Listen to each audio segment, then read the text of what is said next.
Bismillahirrahmanirrahim. Assalamu alaikum. Welcome back to your block 1 embryology series, and in this lecture we will discuss the event taking place on second week of development. अब तक हमने देखा fertilisation हुई, उसके बाद zygote बना, zygote में cleavage हुआ यानी सेल डिवाइड किया, वहाँ से मोरूला बन गया 16 सेल्स थी, देन ब्लास्टोसिस, उसकी कैविटी बन गई, उसके अंदर फ्लूइड फिल हो गया, ब्लास्टोसिस बन गया। ब्लास्टोसिस ने जाके यूट्रस की एंडोमीट्रियम के ऊपर इम्प्लांट होना होता है। इम्प्लांटेशन का प्रोसेस बिगिन हो गया था, 7th डे पे स्टार्ट हो गया था, और डे 8 के ऊपर जो ब्लास्टोसिस्ट होता है वो पार्शली एम्बेडेड हो जाता है, यानी आधा एंडोमीट्रियम स्टोमा में एम्बेडेड हो जाता है।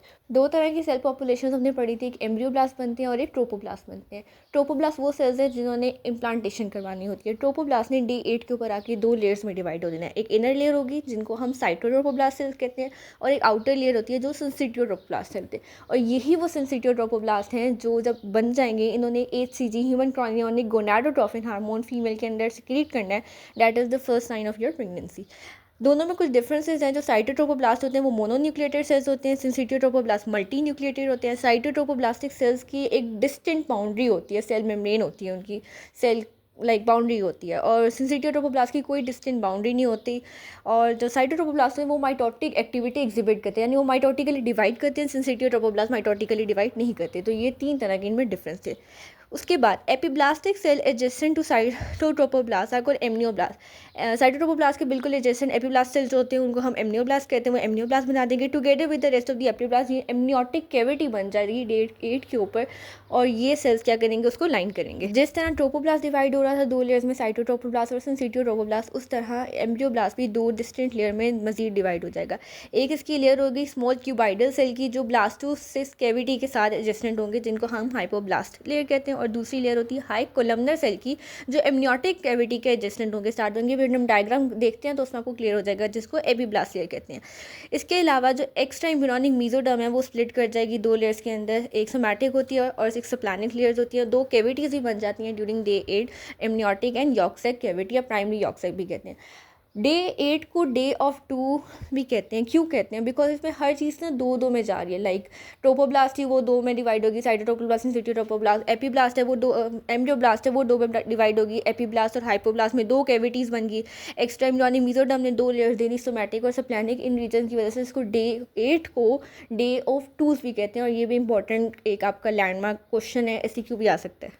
सबसे पहले इस डायग्राम में ये डे 7.5 की डायग्राम है, 7.5 डे के ऊपर ये आपका एम्ब्रियो की फेज़ होती है। ग्रीन कलर के हमारे पास सिंसिटियोट्रोपोब्लास्टिक सेल्स हैं, और इसके ऊपर जो एंडोमीट्रियम है यूट्रस की वो है, और जो रेड कलर की आपके नज़र आ रही है वो मैटरनल मदर की ब्लड वेसल्स हैं। अभी फीटस की कोई डेवलप नहीं, मदर की हैं।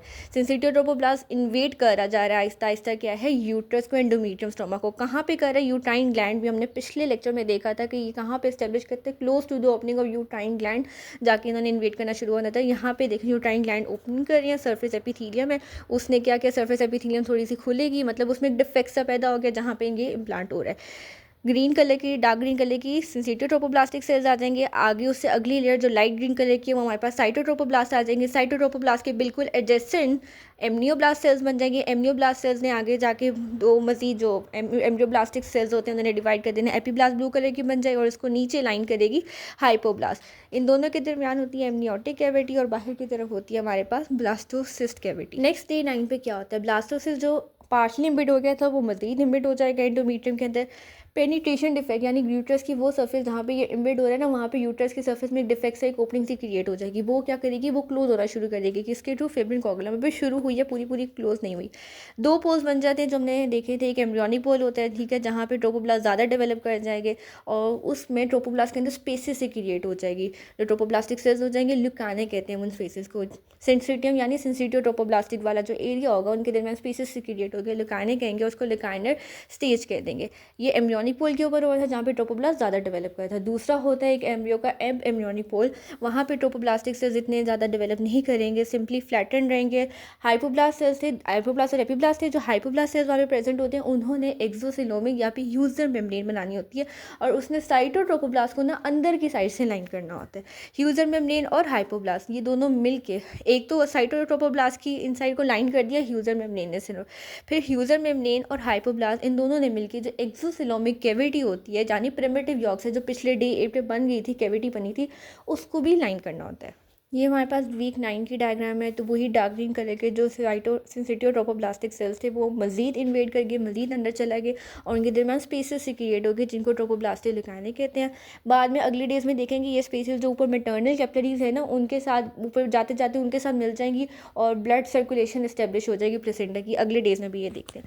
नीचे साइटोट्रोपोब्लास्ट आ जाएंगे। साइटोट्रोपोब्लास्ट के नीचे एमनियोटिक कैविटी, एपीब्लास्टिक लेयर आ रही है, फिर हाइपोब्लास्टिक लेयर आ रही है।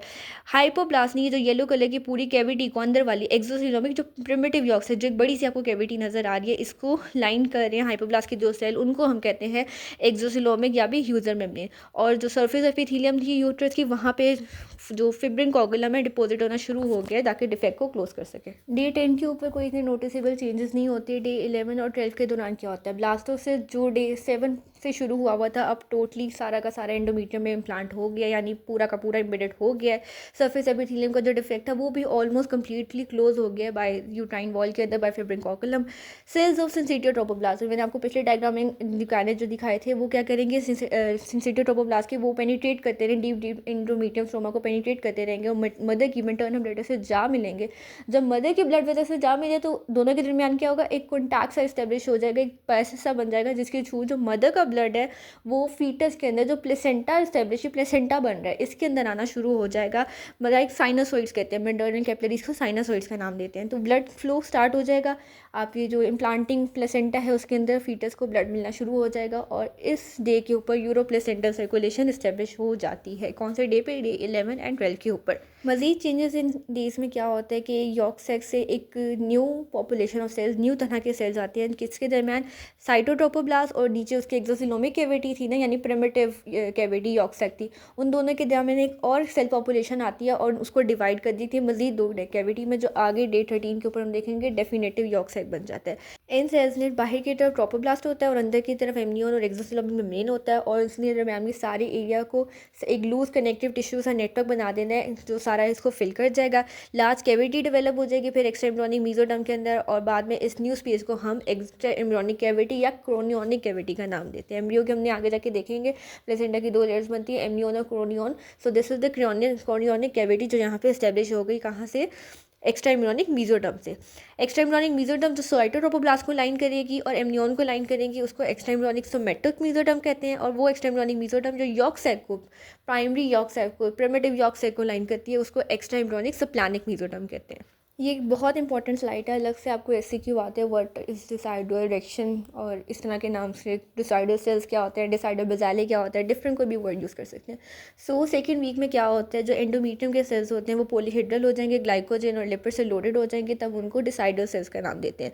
उनकी इंट्रासेलुलर जो कैविट स्पेसिस हैं वो भी फिल्ड हो जाएगी और टिश्यू एडिमेंटस हो जाएगा। बाद में चेंजेस, मतलब ये सारी चेंजेस होती हैं जिसको हम डिसाइडर इरेक्शन करवाते हैं और ये क्यों होती है, that are necessary for the establishment of placenta and its nutrition।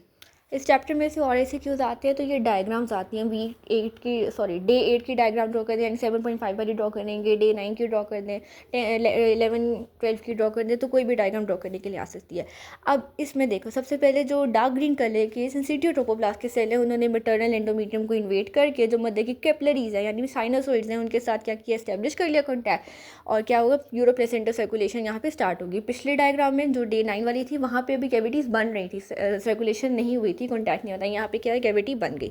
Dark green colour वाले सिंसिटिव ट्रोपोब्लास्टिक सेल्स थे जिन्होंने ल्यूकाना बना दिए, उसके नीचे लाइट ग्रीन कलर के साइटोट्रोपोब्लास्ट सेल्स हैं, उसके नीचे जो ब्लू कलर के हैं वो एपीब्लास्ट और नीचे येलो कलर के हाइपोब्लास्ट है। अब साइटोट्रोपोब्लास्ट और एपीब्लास्ट की भी जो ऊपर वाली लेयर है, इन दोनों के दरमियान एक और कैविटी डेवलप होगी जिसको एक्स्ट्रा एम्ब्रियोनिक कैविटी कहते हैं और इसकी एक अंदर की तरफ वाली जो लेयर, इनर लेयर, जो कि दरमियान वाली जो मेन कैविटी है जो प्रिमिटिव यॉर्क सेक बना था डे 8 के ऊपर, जिसका दूसरा नाम एक्सोसिलोमिक कैविटी भी है, उसको लाइन करिए, उसको हम कहते हैं एक्स्ट्रा एम्ब्रियोनिक सप्लानिक मेसोडर्म, यानी जो प्रिमिटिव ओरल कैविटी को लाइन करिए वो एक्स्ट्रा एम्ब्रियोनिक सप्लानिक, और जो बाहर की तरफ है यानी जो साइटोट्रोपोब्लास्ट और एमनियोन को लाइन कर रही है उसको क्या कहते हैं, extra embryonic somatic mesoderm. And साथ में वही ह्यूजर मेम्ब्रेन या फिर एक्सोसिलोमिक मेम्ब्रेन वो उसको इंटरनली लाइन करेगी। नेक्स्ट डे 13 के ऊपर सबसे पहले सरफेस डिफेक्ट जो बना हुआ था एंडोमीट्रियम का वो कम्प्लीटली कवर हो गया। उसके बाद अब ये जो डे 13 है ना, ये अगर मेंस्ट्रुअल फीमेल के 28 डे के मंथली साइकिल के लिहाज से देखा जाए तो ये डे 28 के पैरेलल आता है। कैसे आता है देखिए, डे 14 के ऊपर ओवुलेशन हुई, अगर ओवुलेशन होगी उसी टाइम फर्टिलाइजेशन होगी, डे 15 के ऊपर फर्टिलाइजेशन हुई, यानी day 15 is equal to first date of the woman pregnancy. जो 280 डेज है गेस्टेशन में, वो वाला जो ओवुलेशन के बाद पहला दिन था जब जाइगोट बना था, वो क्या था, फर्स्ट डे था गेस्टेशन का। उस फर्स्ट डे से देखें तो ये डे 13, ओके। और दूसरा, अगर ओवुलेशन डे 14 पे थी और अगर इन केस ओवुलेशन ना होनी होती, ठीक है, मतलब फर्टिलाइजेशन ना होनी होती, तो डे 14 से लेके 28 तक सिक्रीटरी फेज होता, और 28 के डे 28 डे पे साइकिल ख़त्म होकर मेंस्ट्रुअल फेज स्टार्ट हो जाता। सो कंपैरिजन आपने देखना है ना, डेज पैरेलल किससे आ रहा है, ये जो डे 13 है ये पैरेलल होता है फीमेल रिप्रोडक्टिव साइकिल के 28वें दिन से। और वुमेन उस वक्त, अगर फीमेल को नहीं पता कि वो प्रेग्नेंट है, तो उस टाइम पे क्या होता है कि उसको एक्सपेक्टेड होता है कि मेरे मेंसेस आएंगे, मेरे मंथली पीरियड्स आएंगे, बट वो नहीं आते बिकॉज उसकी फर्टिलाइजेशन हो सकती है, एम्ब्रियो डेवलप हो चुका होता है, और पिछले डे के ऊपर यूरोप्लेसेंटा सर्कुलेशन इस्टेब्लिश हो गई थी, जिसकी वजह से इम्प्लांटेशन जहाँ पे होती है वहाँ पे ब्लीडिंग डेवलप होती है, जिसको कंफ्यूज कर दिया जाता है बाज़ औक़ात मेंस्ट्रुअल ब्लीडिंग के साथ, इन केस अगर वुमेन को नहीं पता कि वो प्रेग्नेंट है, जबकि वो मेंस्ट्रुअल ब्लीडिंग नहीं होती, वो प्लेसेंटा के इस्टेब्लिश होने से, इम्प्लांटेशन होने की वजह से ब्लीडिंग होती है। सो दिस वाज, मैंने ज़्यादा एक्सप्लेन कर दिया, बट आपने सिंपल याद रखना कि जब इम्प्लांट होगी तो ब्लीडिंग एक होती है और वो कंफ्यूज हो जाती है, जो नॉर्मल 28 डे मेंस्ट्रुअल पीरियड होता है उसके साथ कंफ्यूज कर दी जाती है, जबकि ऐसा नहीं होता। नेक्स्ट, अभी तक हम देख रहे थे कि सिंसिटिव ट्रोपोब्लास्टिक सेल्स है, उन्होंने एंडोमेट्रियम स्ट्रोमा जो यूट्रस की उसको इन्वेट किए जा रही है। अब जो नीचे साइटोट्रोब्लास्ट सेल्स की लेयर थी ना, लाइट ग्रीन वाले, उन्होंने सिंसिटिव ट्रोपोब्लास्ट को ऊपर की तरफ इन्वेट करना शुरू कर दिया, यानी डार्क ग्रीन के अंदर। जब वो जाएंगे ना सिंसिटिव ट्रोपोब्लास्ट के अंदर, वहाँ पे क्या हो जाएंगे, सेलुलर कॉलम से बन जाएंगे, जो कि सिंसिटियम, यानी सिंसिटियम का नेम सिंसिटिव ट्रोपोब्लास्टिक सेल्स के लिए यूज़ किया हुआ है, तो वो क्या बन जाएगी, उसको एक कॉलम से बन जाएगी, जो कि लाइनिंग उनकी ऑफकोर्स सिंसिटियम की होगी, बिकॉज वो उसको इन्वेट कर रहा है। उस स्ट्रक्चर को हम कहते हैं प्राइमरी विलाई। हाइपोब्लास्ट होगा, हाइपोब्लास्ट लेयर जो येलो कलर की मेम्ब्रेन थी, टीचर जिसने ह्यूजर मेम्ब्रेन भी बनाई थी, उसने एडिशनल सेल प्रोड्यूस करने, दरमियान में एक बड़ी सी कैविटी देखी थी हमने, जिसको प्राइमरी यॉर्क सेल का नाम दिया था हमने, या फिर एक्स्ट्रा एम्ब्रियोनिक कैविटी का नाम दिया था। हाइपोब्लास्ट सेल ने एक और पॉपुलेशन ऑफ सेल बनानी है, जिसने जो दरमियान वाली कैविटी है ना, उसको मजीद 2 में डिवाइड कर देना। और यहाँ पे डे 13 के ऊपर, मैंने आपको पिछले डे पर भी बताया था कि डे 13 के ऊपर एक और कैविटी स्टैब्लिश हो जाएगी, छोटी होती है, जिसको हम डेफिनेटिव या फिर सेकेंडरी यॉर्क सेल का नाम देते हैं। एक्स्ट्रा एम्ब्रियोनिक सिलोम ने देखा था पिछले डे के ऊपर, क्रोनियोनिक कैविटी बना दी थी। जब सेकेंडरी यॉर्क सेल बन रहा होगा ना, उसके क्या करेंगे, एक्सोसिलोमिक कैविटी को वो इन्वेट करेगी, तो उसके कुछ पोर्शंस को ना पिंच ऑफ यानी तोड़ के वो नीचे फेंक देगी, उसके कुछ पोर्शन टूट के अलग हो जाएंगे, जिसको एक्सोसिलोमिक सिस्ट कहते हैं, और ये एक्स्ट्रा एम्ब्रियोनिक सिलोम या फिर क्रोनियोनिक कैविटी के अंदर फाइंड होते हैं, मिले जाते हैं।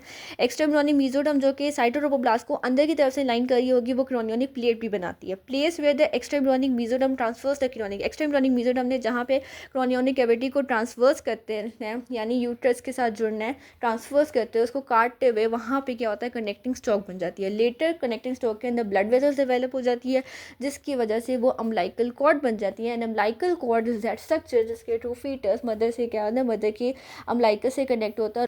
लाइट ग्रीन कलर के जो साइटोट्रोपोब्लास्टिक सेल्स हैं, उन्होंने डार्क ग्रीन कलर के सिंसिटिव ट्रोपोब्लास्टिक सेल्स को इन्वेट करना शुरू कर दिया, वहाँ पे प्राइमरी विलाई एस्टेब्लिश हो गया। इसके बाद हाइपोब्लास्टिक सेल्स डेवलप होते रहे और एक और छोटी सी कैविटी बना दी। एक जो बड़ी सी कैविटी नज़र आ रही है, जो एक्स्ट्रा एम्ब्रियोनिक कैविटी, क्रोनियोनिक कैविटी, जो पहले डे 8 के ऊपर बन चुकी थी, इसके बाद सेकेंडरी यॉर्क सेल एक और कैविटी एस्टेब्लिश होगी, और उसके कुछ सेल्स टूट के नीचे गिरना शुरू हो गए क्रोनियोनिक कैविटी के अंदर, जिसको एक्सोसिलोमिक सिस्ट का नाम देते हैं। एंड यहाँ पे आपका कनेक्टिंग स्टॉक भी एस्टेब्लिश हो गया, जिसके थ्रू ये जो डेवलपिंग एम्ब्रियो है वो मदर की अम्बिलिकस से कनेक्ट होगा, बाद में ये अम्बिलिकल कॉर्ड बना देगी।